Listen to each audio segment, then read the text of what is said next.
দত্তনগর কৃষি খামার, যা এশিয়ার বৃহত্তম একটি বীজ উৎপাদনকারী খামার।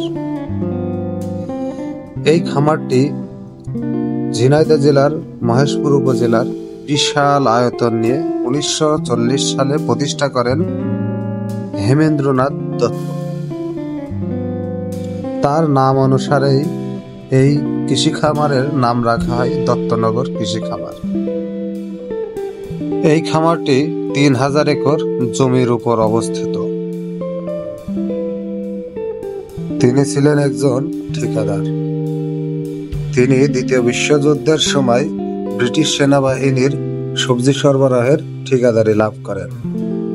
সেই সূত্রেই তিনি এখানে সবজি উৎপাদনের জন্য এবং ব্রিটিশ সেনাবাহিনীকে সবজি সরবরাহের জন্য এই দত্তনগর কৃষি খামারটি স্থাপন করেন।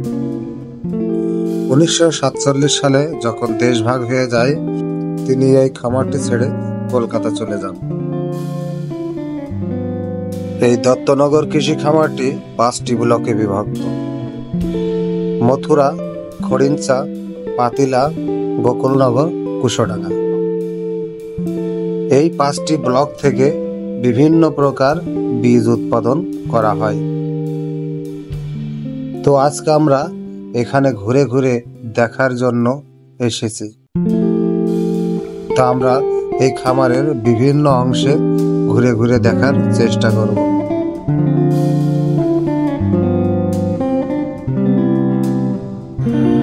এই খামারটি এতটাই বৃহদাকার যে যেদিকেই দু চোখ যায় সেদিকেই ফসলের মাঠ আর মাঠ।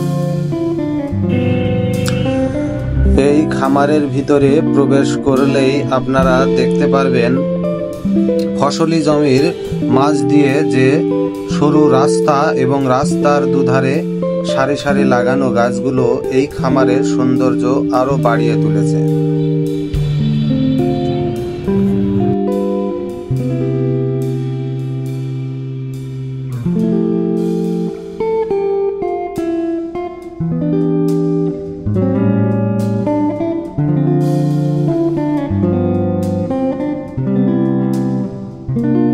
তো আপনারা দেখতে পাচ্ছেন এই ধানের ক্ষেতের মাঝে মাঝে যে অসাধারণ যে লাইনগুলো তৈরি করা হয়েছে, এই বিষয়টি আমি এখানকার এক চাচার কাছে আমি জিজ্ঞাসা করলাম যে চাচা, ধানের মাঝখানে মাঝখানে এমনটা হওয়ার কারণ কি?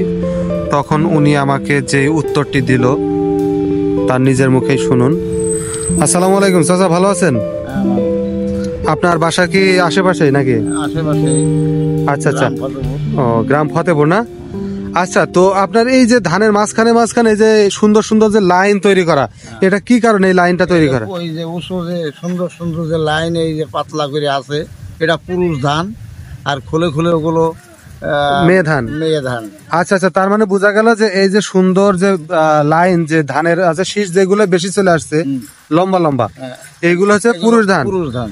আর যেগুলো এই যে মাঝে মাঝে যে একটু খাটো টাইপের, ওটা হলো মেয়ে ধান। মেয়ে ধান না? মানে এই পুরুষ ধান মাঝখানে থাকলে কি সুবিধা? একে ভ্রমর বসে বসে আবার ওই ধানে যে বসবে সৌন্দর্য দানা হবে। আচ্ছা আচ্ছা, মানে এই এই দেখা যাচ্ছে পুরুষ ধানের উপরেও যেই ভ্রমর বসবে, মেয়ে ধানের উপরেও সেই ভ্রমর বসবে।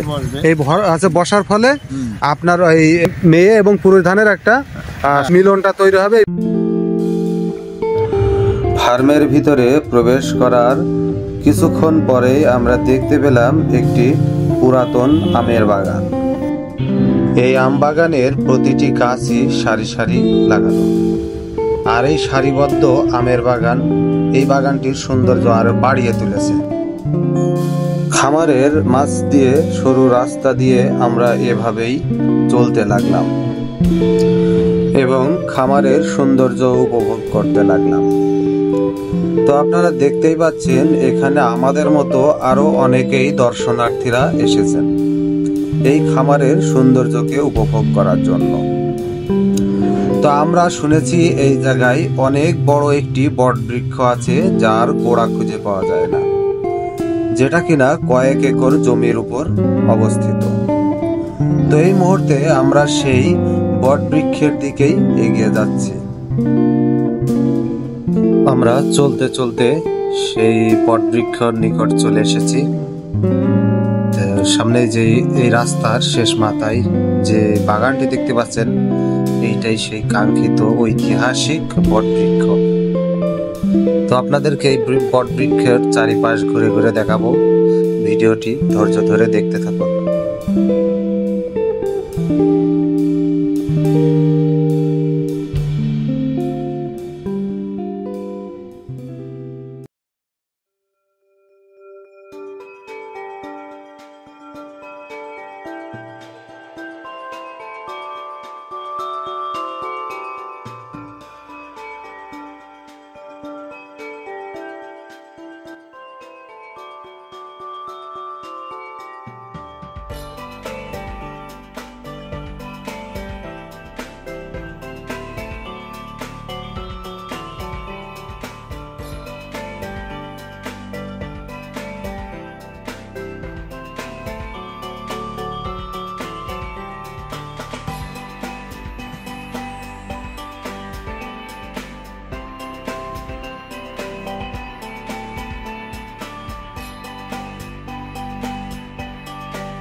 আর এই একটা বট গাছের এই প্রত্যেকটি দেখতে পাচ্ছেন, এটা আসলে কোনো প্রকৃতপক্ষে গোড়া না, এগুলো সবই হচ্ছে শিকড়। এই শিকড়ই একটা মানে এক একটা শিকড় এক একটা গাছ দেখতে পাচ্ছেন।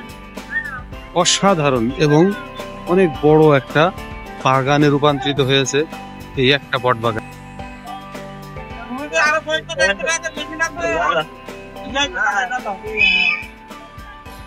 তো ঘুরতে ঘুরতে আমাদের অনেক পিপাসা লেগে গেছে, পরে আমরা এই যে লেবু পানি খাইতেছি। যেহেতু ঈদ, এই কারণে এখানে এত দোকান পাশারি বসছে, কিন্তু বছরের অন্যান্য সময়গুলোতে আপনারা কিন্তু এত দোকান দেখতে পাবেন না এখানে। তো দেখতে পাচ্ছেন এতক্ষণ ধরে যতটুকুই দেখিয়েছি ততটুকুই কিন্তু এই একটি মাত্র বট গাছ, যার শিকড় অনেক দূর পর্যন্ত গেছে।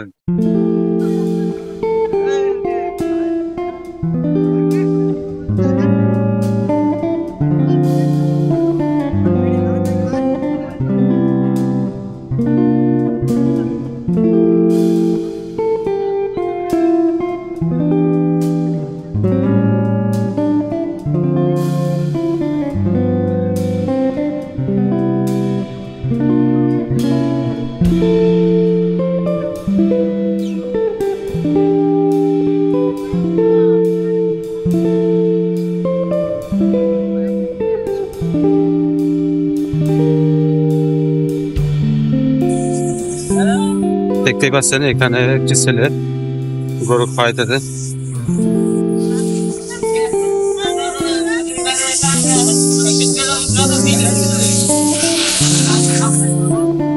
ছোট ভাই, এটা কি ফার্মের গরু না ব্যক্তিগত? ব্যক্তিগত না?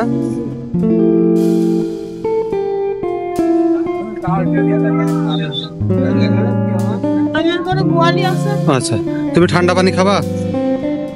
লেবুর পানি খাও, চল আসো। না, টাকা দেওয়া যাবে না, টাকা দেবো না শোনা, তোমার আমি একটু পানি খাওয়াইতে পারি।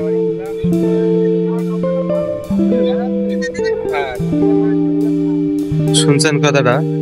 আমি তাকে এক গ্লাস লেবু শরবত খাওয়াইতে চাইলাম, সে এই গরমের মধ্যে শরবত না খেয়ে আমার কাছে টাকা চাইলো, যার ফলে আমি কিন্তু টাকাটা দিতে অস্বীকৃতি জানালাম, কারণ আমি কিন্তু তাকে ভালোবেসেই এক গ্লাস লেবু শরবত খাওয়াইতে চাইছিলাম।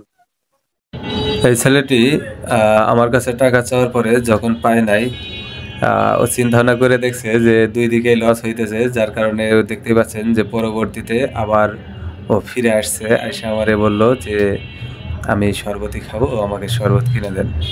তখন আমি দোকানদারকে বললাম যে ভাই ওকে এক গ্লাস শরবত দেন, তখন ও এক গ্লাস শরবত খেলো।